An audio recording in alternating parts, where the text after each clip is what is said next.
I've heard about a connection between the lynching and the strike. I'd like to hear what you know about it. By now, I'm sure you've figured out who the dead man was working for. The bad guys. Wild Pines. Sent to scare us. Another violent measure of the top hats against us flatcaps. I'm listening. Harry, this strike is the culmination of many, many mistakes made by the Wild Pines group.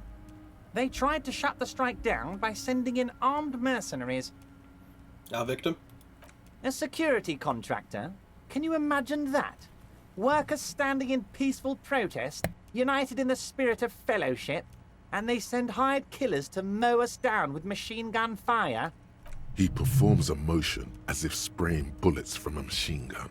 I'm talking beasts. Hardened killers from proxy wars in Yisut, Semenine, Saramoritsa. You name it, they've done it. Raping, killing, burning villages, killing little children for the Senorita Pineapple Company, Harry. That sounds like the dude with the ill-fitting clothes. Everything they did there, they brought over here. They want to turn Revachol into a third world slum. Honestly, the only thing they didn't do is kill the village elephant. That was a euphemism or a metaphor. I'm not going to inquire. I'll just piss him off. Go on. Now, I haven't personally witnessed the brutalities out there. I have the luxury of staying in my container, you see. If I need to go somewhere, they just move my container. Wait, they moved the container? Yes, I'm an old man, Harry. My legs aren't what they used to be. They lift my office with that big crane. It's actually very fun. You should try it. But enough about me and my fun container. The killers the company hired, I think there were 3 of them, all hardened commando types. One of them got downright suicidal, getting drunk, violent, a little rapey. Even their own negotiator couldn't control him. That's your boy, the one who likes hanging out and trees. Yeah, they did say something about him being rapey. How did he end up hanging from the tree? Harry, what you need to realize is, we dock workers are not pushovers. We got grit, Harry. This whole neighborhood does. Push us hard enough and we push back. And when we do, we push to kill. Wait, the whole neighborhood is in on? Potentially, Harry, potentially. We got arm wrestling champions, rowing club people, ex-coal miners, tough guys, all ready to spring into action for their home base. Who exactly did the pushing? There's a militant wing inside the Union. A group of people whose duties don't involve manual labor, but peacekeeping in the neighborhood, making sure everything runs smoothly. That sounds a bit like organized crime. They're like you. Idealistic people who want to make sure that bad things don't happen. And if they already have, well, punishment must follow. Again, that sounds like organized crime. It's because it is. You believe they killed the hangman? One day Titus Hardy, leader of this peacekeeping faction, comes up to me and says, "Boss, socialist democratic fervor drove us to take it upon ourselves to kill this beast that was burdening the land." Yeah, that sounds like Titus. I bet he was like, "Boss, we had to kill some fucker who was getting handsy." Something like that. Some scab came around here disrespecting us and started feeling up the waitresses. So we had to teach him a lesson via a long rope and a short drop. He probably worded it differently, Yeah. but that was the idea.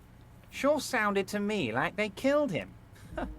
I gave them 2 weeks paid leave and told them to lay low to avoid retaliation.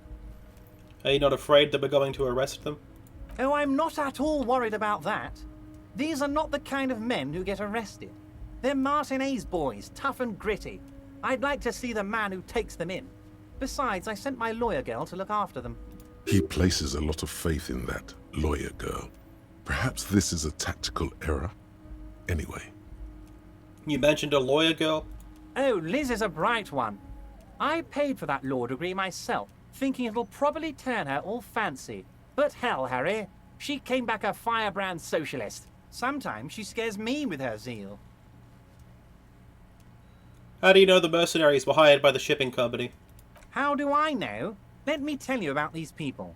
That's their M.O. It's what they do. Would have been nice if that had a sound effect there. He slammed his fist on the desk.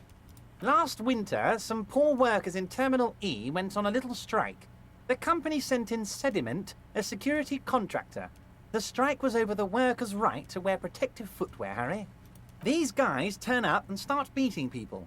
Tell you what, Harry, I wouldn't be surprised if we got the same mercenary company after a little rebranding. And I'm sure as hell not surprised to see an army of scabs under my gates. So you think the security contractor organized the scabs? You said it, Harry. Hell, one of those guys looks big enough to take down that proverbial elephant. Boys like that don't just happen to show up during strikes. That does sound quite unlikely, yes. The big guy leading the scabs at the gate is colossal. Yeah, I'm fairly certain at this point that he's exactly what Evrart describes. A plant. Tell me about Titus Hardy and his crew. Oh, they are simply fine young men, all 7 of them. Exemplary union members, always working to advance their position in the local socialist democratic movement. Core members. Old Theo used to run them, but things really kicked into gear when Titus took the reins and named the group after himself. Gotta love his initiative. What more can you tell me? Who's second in command? Who's the most violent? Harry, they're almost all of them great guys, born leaders. Whatever happened, I'm sure they only had the best interests of Revachol in mind. Work with them. Hell, interview them. But don't fight them. They really are just like you. Men who like beer, women, and some order on the streets. He's betting on them being useless to you. To be fair, considering how neglected this region of Revachol is by the government and by the police force, Harry does have about as much credibility as that gang of thugs. The townsfolk. It's a very mafioso situation. It feels like the whole town is in Everart's palm. Evrart, I already met the Hardy boys. Can you tell them to cooperate with me? But of course, it's the least I can do for my good friend Harry. I'll do it right after we've concluded this talk. You can now go and tell Titus about this. See what he has to say. Ah, that's going to boost my authority. Also, Harry, here's 5 real. Good boy. A real team player. Now, do you have any more questions? Good talk. Let's conclude for now. Was it a good talk? I'm not sure we made much headway here. I was hoping we'd bust the case wide open. Heck, I even wanted to tell you what I really want to achieve with the strike. I don't know what happened, Harry. I wanted you to feel like Mr. Martinez. And of course, I also wanted you to find your gun. But it's like I can't completely trust you. Yet. Yet? Yes, Harry. It's like I can't fully trust you if you're not a man of the left. I want to, but I just can't. A man of the left? So you have to be a social democrat? I'm not a man of the left. I'm a patriot of Revachol. Just between us, I don't care for those lefty dinks either.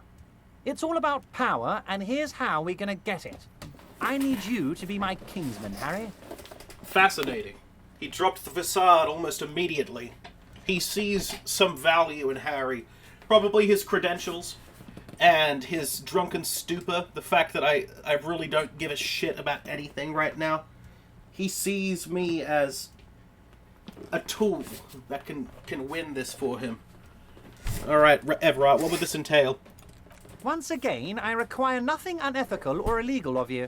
You just need to get 2 little signatures on this piece of paper, and then mail it to my accountant in La Delta. Fine. You bring joy to my heart, Harry. Such a pleasure to be working with you.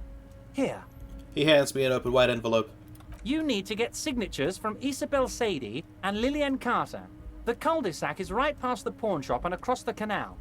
I hear there is some trouble with the water lock, but they should fix it by Wednesday morning. Okay, so we have tomorrow's job. Once you have the signatures, mail this to 13022 La Rocca in La Delta. Then I'll know you're a real kingsman and a patriot. Goodbye, Evrart.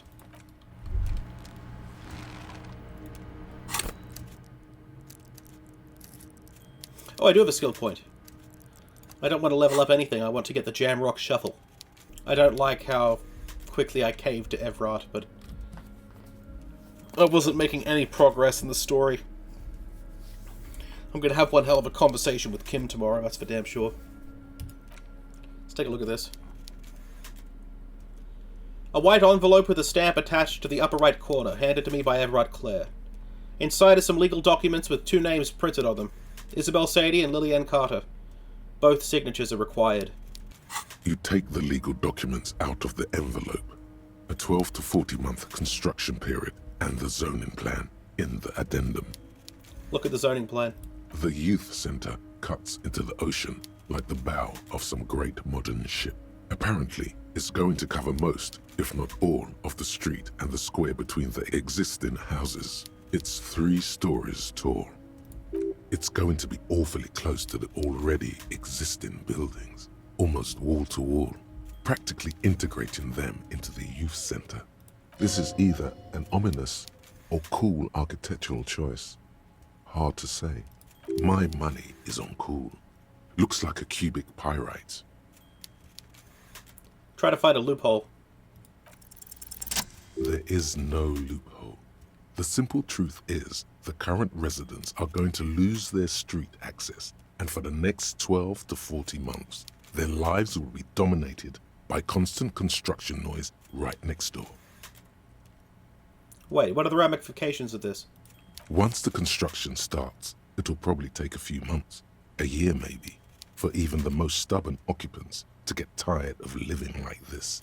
After that, they'll sell their property for cheap and move out. Okay, let's see what he's doing. I guess that's just the price of progress. How very rational of you. Rational of Evrart, too.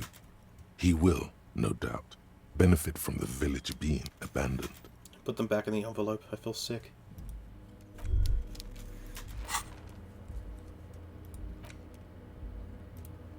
Ooh. I have a chance at conceptualizing something on the backyard wall again.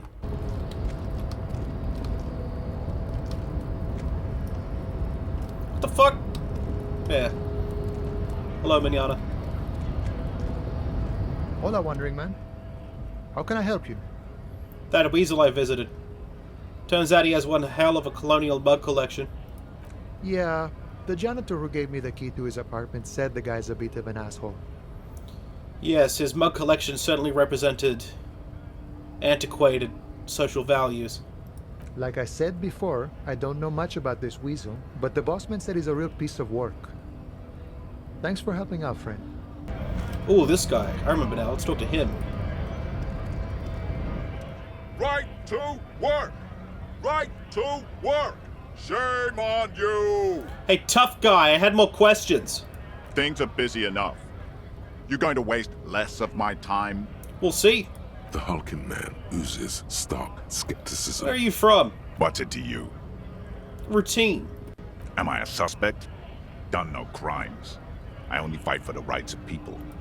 Every once in a while, it's like you can see glimpses of another guy under the guise of this fighter for jobs.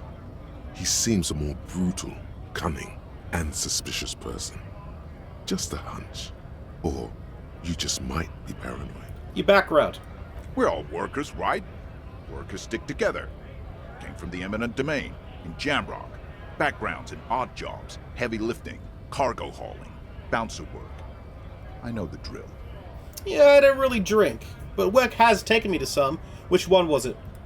Worked at Territorial. Ring a bell? I've never heard of it. Are you lying? We're done here. I have a strike to break. Alright, so I didn't actually really gain any new ground. I just kind of grilled him over the same questions, but... This guy is not who he claims to be. Safe to say.